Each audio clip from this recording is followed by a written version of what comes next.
We're pleased to welcome now Ben Milam, Multimedia Journalist at SuperTalk Mississippi News.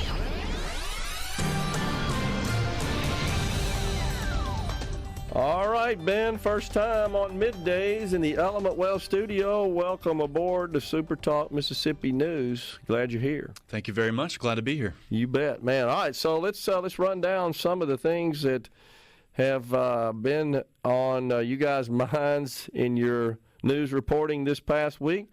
Water Valley. What the heck's going on up there?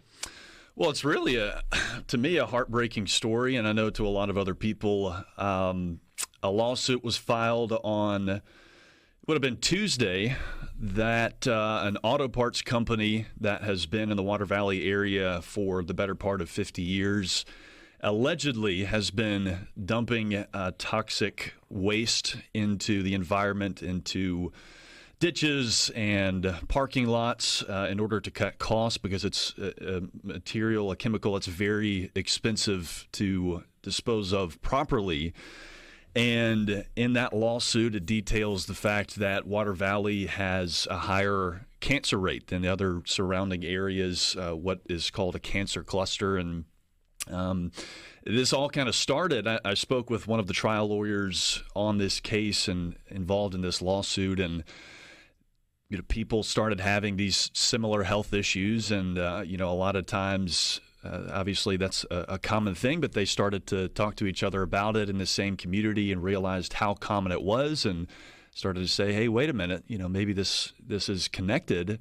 And it just sort of snowballed from there and ended up patching together the fact that this company for 50 years had been disposing of this toxic waste called TCE into the Water Valley environment, and it is an incredibly hazardous material, again, that is very expensive to get rid of. They were just dumping into the environment. It sinks into the ground and can be a contaminant for the better part of 2 decades. And so that's one of the big questions in this lawsuit is, A, how much damage has been done, how many people have been affected, and B, is the area still contaminated? Are we still dealing with this? That's kind of the first step, patching those two things together, and then they'll move on to everything else in that process. But, would imagine it's going to be a long one, because it sounds like a lot of people have been affected.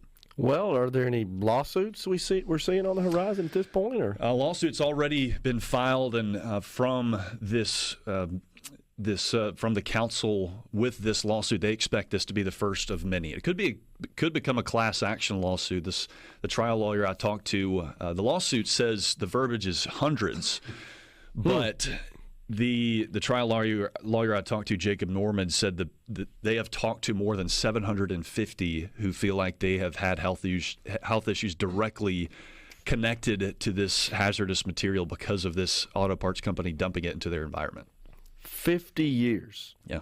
So are they saying that they knew this was hazardous when they were doing it, just trying to cut costs or avoid the expense of proper disposal? Well, the lawsuit, since it was just filed, they're not to the point where the company has made any statements on whether or not they're bearing responsibility for it. Mm-hmm. That'll come, I would imagine, in the next year or so after the discovery phase is done, but the Mississippi EDQ gave them a notice in, believe it was in the early 90s, that there had been reports that they were not properly disposing of this waste, and the company, again, allegedly filed paperwork and said, well, we're not really operational to some sort of, in some sort of way, kind of muddy details on that, but basically didn't do anything about it.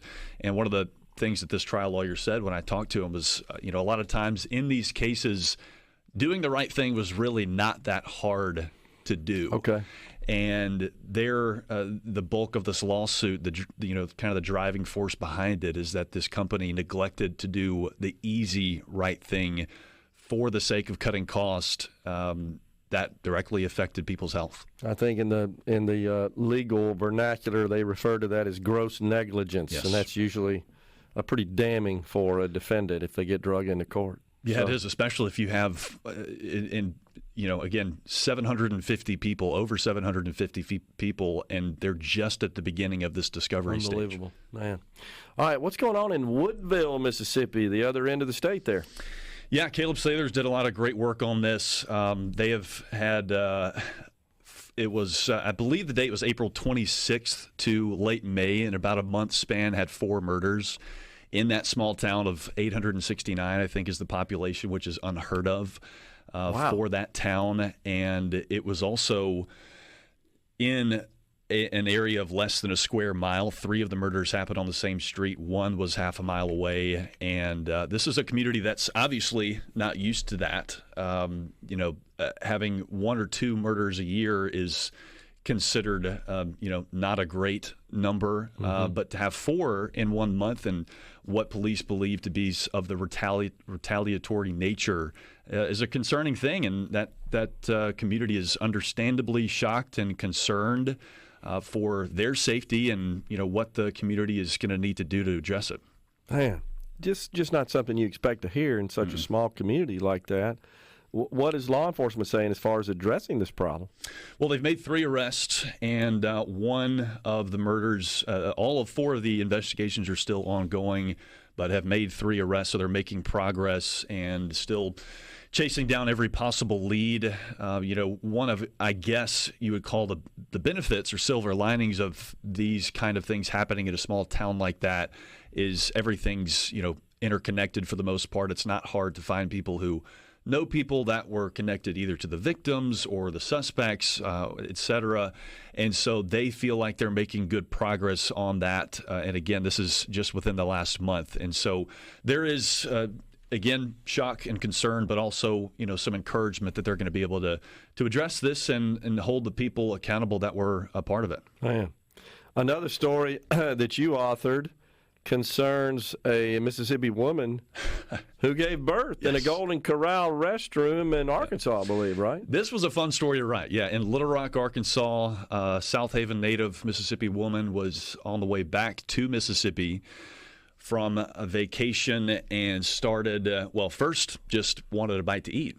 Stopped in at a Golden Corral, and when she walked in the door, headed to the buffet, started having abdominal pains, went to the restroom, and about 20 minutes later had given birth to a little baby boy. And the crazy part about this story is she had no idea she was pregnant.